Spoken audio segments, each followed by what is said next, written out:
Under NEC4, Core Clause 3 governs how time is defined, managed and assessed throughout the contract. It reflects NEC's proactive philosophy by making the programme a central contractual tool rather than a retrospective record. Starting date and access. Core Clause 3 begins by establishing when the contractor is entitled to commence the works and when the client must provide access.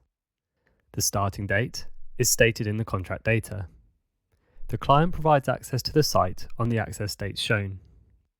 If access is not provided as stated, this may give rise to a compensation event.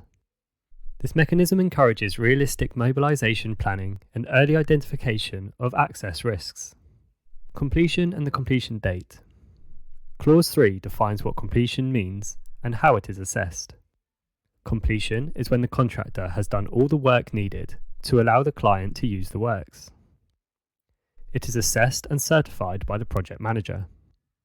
The completion date is the date by which completion is required, as stated in the contract data. Completion is not dependent on minor defects being corrected, provided the works are usable. Key dates may also be included, but are optional. They relate to specific parts of the works being completed by certain dates. The accepted programme. The programme is central to Core Clause 3 and has contractual status. The contractor submits a programme for acceptance by the project manager. The accepted programme must show the sequence and timing of operations, key dates and the completion date, float, and any time risk allowances. It then becomes the baseline for assessing delays and compensation events. If a programme is not accepted, the contractor's ability to demonstrate entitlement to time can be weakened.